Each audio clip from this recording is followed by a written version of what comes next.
Estabilidad y alto potencial de rendimiento en soja es la pregunta del millón. Revolucionar la fertilización de soja parece ser la propuesta en Bunge. Aumentar los rendimientos por la vía de la nutrición es posible. ¿Cuál debe ser la estrategia? ¿Con qué nutrientes y momento fisiológico para poder lograrlo? Guillermo Pugliese en APRESID mostró una amplia red de ensayos con resultados concretos.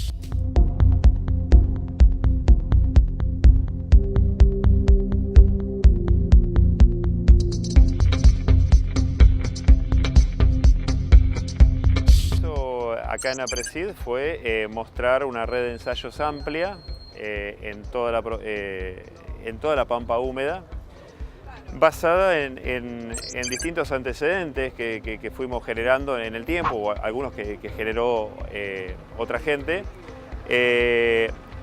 Y básicamente la base de eso fue que a la soja le gustan los fertilizantes residuales, más que, digamos, los nutrientes residuales más que el nutriente como fertilizante puesto en el momento de la siembra. O sea, cuando nosotros arrancamos de un suelo desprovisto de fósforo versus uno que está bien provisto, nunca con una fertilización a la siembra logramos recuperar esa diferencia de rinde respecto al lote bien nutrido. Esa es un poco la base. Después, en base a eso, empezamos a hacer dosis de reposición, donde empezamos a manejar momentos de aplicación. Todo anticipado, repartido, siembra y anticipado, toda la siembra. Y empezamos a ver que si poníamos una parte del fertilizante anticipado, las respuestas eran buenas. Y que si las dosis aumentaban, ahí las respuestas eran importantes. Y ahí empezamos a ver, por ejemplo, que entre la dosis tradicional del productor y una dosis de reposición, que la dosis de reposición habla de la dosis que requiere un cultivo de cebada de 4.000 kilos, por ejemplo, empezamos a ver diferencias del 6, del 12, del 14% año a año, que se iban sumando, y ahí es donde empezamos a ver de qué importante es mantener los buenos niveles de fósforo en soja, digamos, buenos niveles de fósforo para que los rendimientos de la soja exploren. En base a todo eso, replicamos todo esto en campos, en situaciones de campo, donde queríamos que además el productor vaya, vea, mire, se hicieron jornadas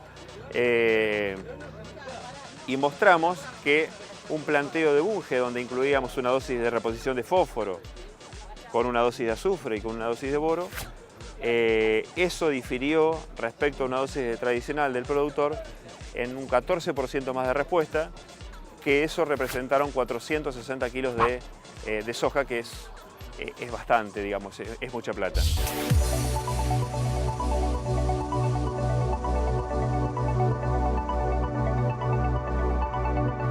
Muchos de los ensayos que se habían hecho hace muchos años se hacían fertilizando la soja sobre una rotación ideal. La rotación ideal era, antes de la soja venía un maíz y antes del maíz venía por ahí un trigo soja.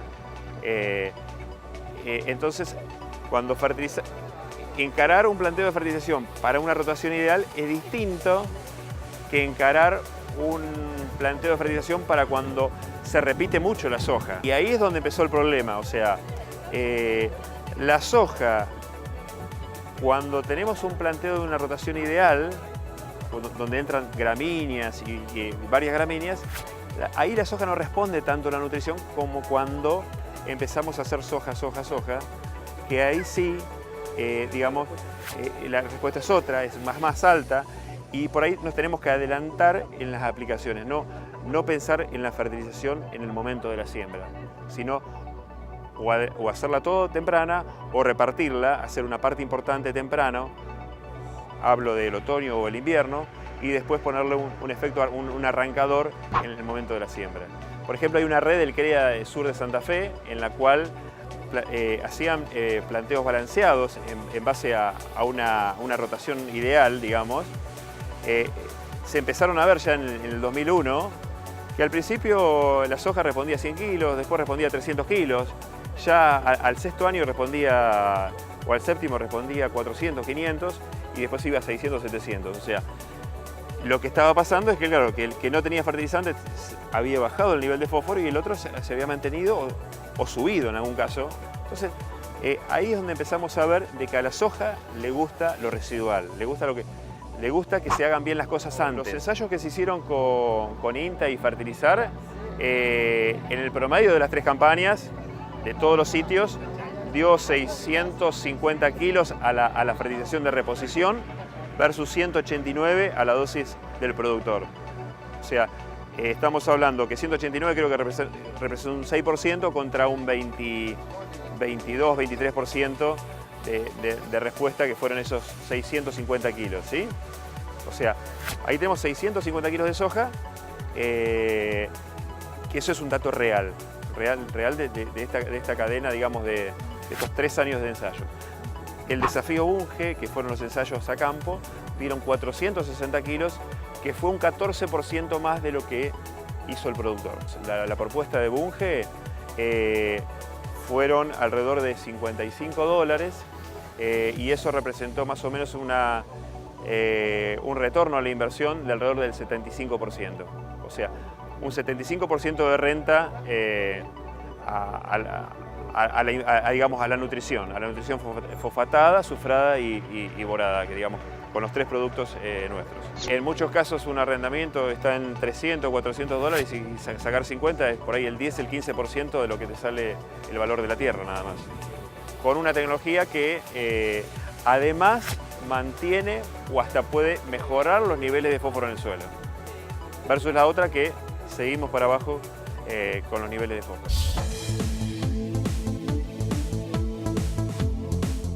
Bunge invierte mucho en lo que es desarrollo, se hacen más de 120 ensayos por año, en trigo, en maíz, en soja, para generar la información y para divulgar la información y para que esté accesible al productor y bueno, y todo esto termine en un beneficio para todos, ¿no? Por más que todo nos lleve a hacer soja, porque es el producto por ahí más rentable, tratar de mantener una rotación. Acá los cultivos que más cuidan la tierra, que más aportan carbono, son el trigo, el maíz, los cultivos, las gramíneas, ¿no? Entonces, creo que bastante pasa por ahí. Muchas veces nosotros evaluamos el número del maíz en el año 1. ¿Nos dio plata o no nos dio plata? Pero después de ese maíz podemos cosechar 300, 500, 600 kilos más de soja. Entonces muchas veces cuando evaluamos de hacer un maíz, no pensemos en el año 1, pensemos en el año 1 y lo que nos va a dar de más en el año 2, esa soja que viene de ese maíz, ¿sí? Esa por un lado, que es importante, es un dato importante y que es un dato real. Este año, yo soy del sur de la provincia de Buenos Aires, todas aquellas sojas que venían de maíz dieron entre 500 a 800 kilos más de soja, que es muchísimo. Cambian los márgenes brutos de una forma... calcular que 800 kilos de soja son $200 de margen bruto. O sea, entonces, importante no solamente pensar en el año 1, pensar un poquito la rotación más en el tiempo. Hay mucho campo arrendado a gente que lo va a mantener en el tiempo. Entonces, ese campo arrendado que mantenemos en el tiempo lo tendríamos que manejar casi de la misma forma que un campo propio.